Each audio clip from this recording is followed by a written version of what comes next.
How do you seize a tanker protected by a Russian nuclear submarine without starting World War II?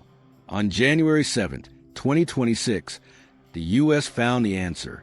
The target was a Marinera, a shadow fleet vessel carrying Venezuelan oil hiding behind a freshly painted Russian flag and an attack sub-escort. Moscow tried to block the U.S. Coast Guard, but American, British, and European air power changed the game. These advanced Poseidon and Seahawk helicopters started dropping a net of sonobuoys from the sky, clearing the path for the cutter Monroe to seize the ship. Here is how it happened that on Wednesday, January 7, 2026 morning in the North Atlantic, a geopolitical chess game turned into a kinetic military operation. The United States, enforcing a strict blockade on Venezuelan oil Moscow, had explicitly placed under its protection. This is part one on what is a shadow fleet. The operation was a climax of a weeks-long standoff rooted in the U.S. government's aggressive new, complete blockade of Venezuela.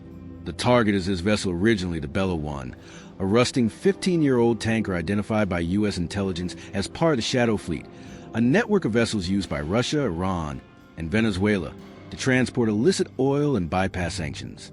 But how is Russia involved? In December 2025, the Bella 1 attempted to run from the U.S. blockade near the Venezuelan coast to load crude oil. When intercepted by the U.S. Coast Guard in the Caribbean, the captain refused to stop, shut off the ship's transponder, going dark, and fled into the open Atlantic, initiating a 4,000 miles pursuit. What tactics and deception did they follow? During its flight across the Atlantic, the crew frantically attempted to change the ship's legal identity to make it untouchable. They repainted the hull, renaming the ship the Marinera, and raised a Russian flag. Moscow simultaneously added the ship to its official registry, asserting that any attack on the vessel was an attack on the Russian Federation. As the tanker steamed toward the strategic gap between Iceland and the United Kingdom, Russia dramatically escalated the stakes. Intelligence confirmed that Moscow had dispatched an attack submarine, likely a formidable Yasen or Kula class, with explicit orders to escort and safeguard a vessel. This was a calculated denial of area threat. By lurking silently beneath the waves, Russia hoped to force a retreat from a U.S. Coast Guard cutter, which lacked the heavy weaponry to engage a submarine. To complicate matters further, Russian warships were reported in the vicinity, creating a defensive screen that forced American commanders to proceed with extreme caution, knowing that one wrong move could spark an accidental naval war. Despite the silent threat lurking below, U.S., British, and European command gave the green light to seize a vessel. Their strategy was bold: neutralize the Russian submarine, not with torpedoes, but with overwhelming air superiority. Leading the surface chase was a U.S. Monroe, a Legend-class cutter that had stalked the Marinera for weeks through brutal Atlantic swells. But before the Monroe could make its move, the sky had to be secured. U.S. and British PA swarmed the sector, dropping a net of sonobuoy to track the Russian sub's every movement. While KC-135 Strat tankers kept the surveillance dragged aloft 247, the British Royal Air Force joined the hunt, deploying Revit joint aircraft to strip Moscow's communications bare. At dawn on January 7th, the trap snapped shut. The P-8 effectively boxed out the submarine, signaling that any aggression would guarantee its own destruction. With the underwater threat pinned down, the Monroe closed the distance. The Atlantic seas were too violent for small boats, so the operators went vertical. In a precision assault, special operations teams fast roped from hovering helicopters directly onto the tanker's deck. Within minutes, they secured the bridge, cut the engines, and raised the American flag. The Marinera was theirs. But to truly understand the power of these Seahawk helicopters and the strategy driving the Coast Guard, we have to turn our eyes to the United States military.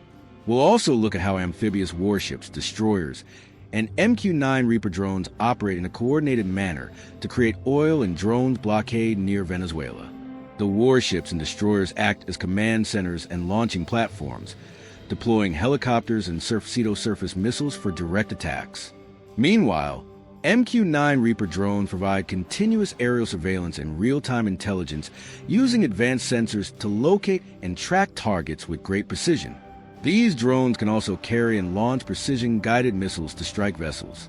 This integrated approach enables rapid detection, tracking, and multi-directional strikes, combining the firepower and mobility of ships and helicopters with the extended reach and endurance of drones. Together, they effectively intercept and block Venezuela oil vessels and drug boats.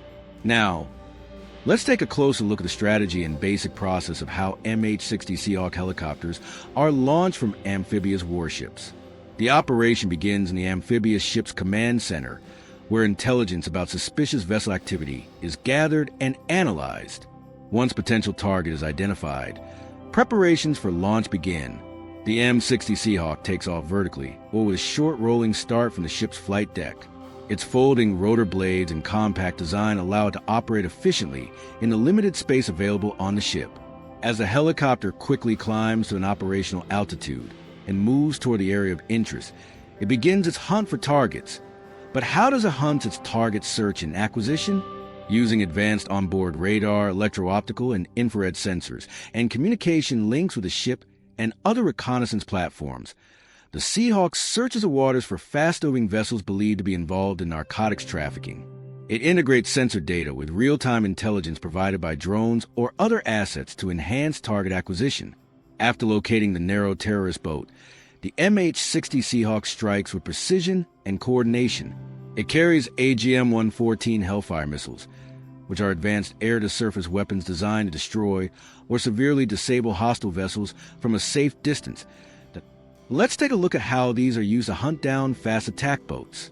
In addition to missiles, the Seahawk is armed with heavy machine guns, including the powerful 50 caliber Gauss 16 minigun mounted on either side of the cabin door.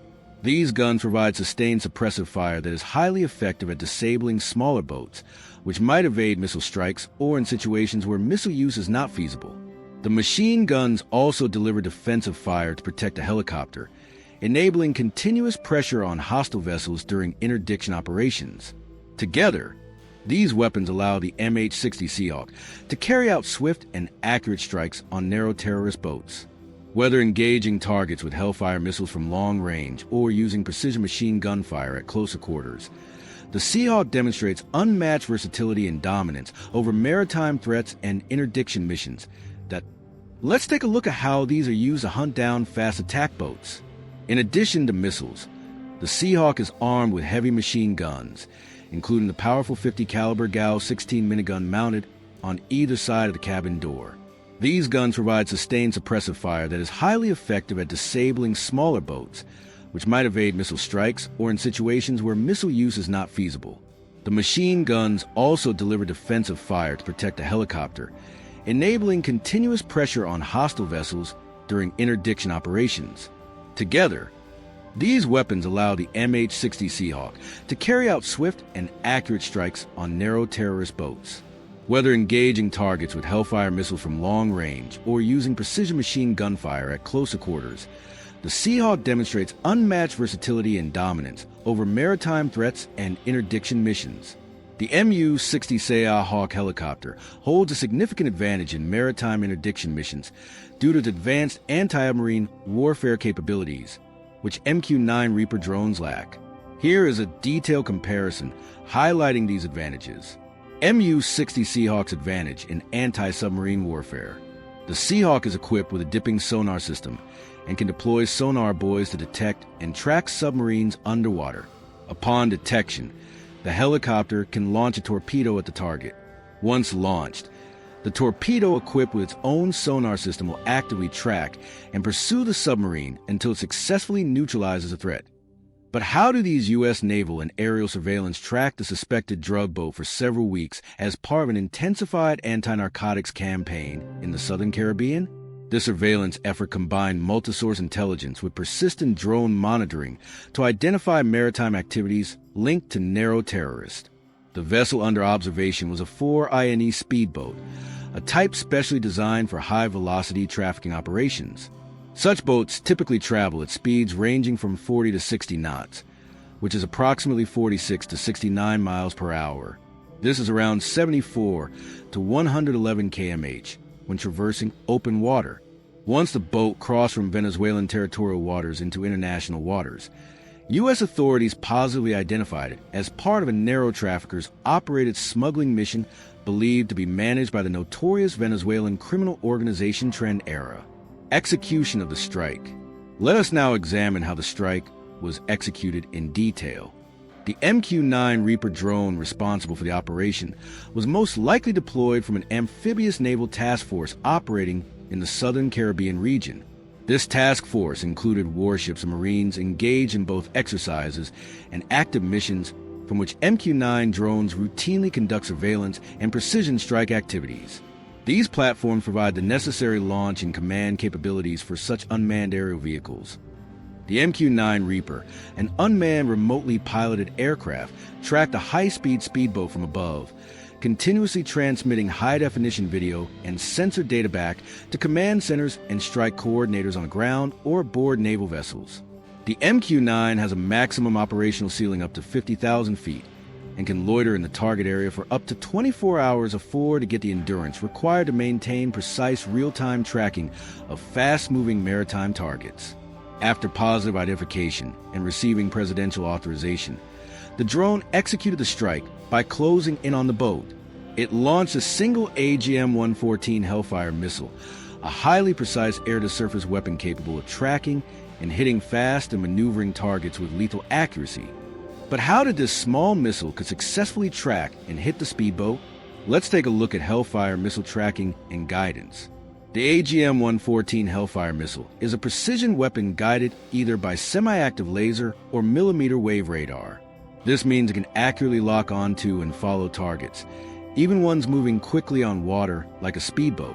The MQ-9 Reaper drone uses advanced onboard sensors and targeting pods to continuously track the boat, sending real-time information to the missile after it has been launched.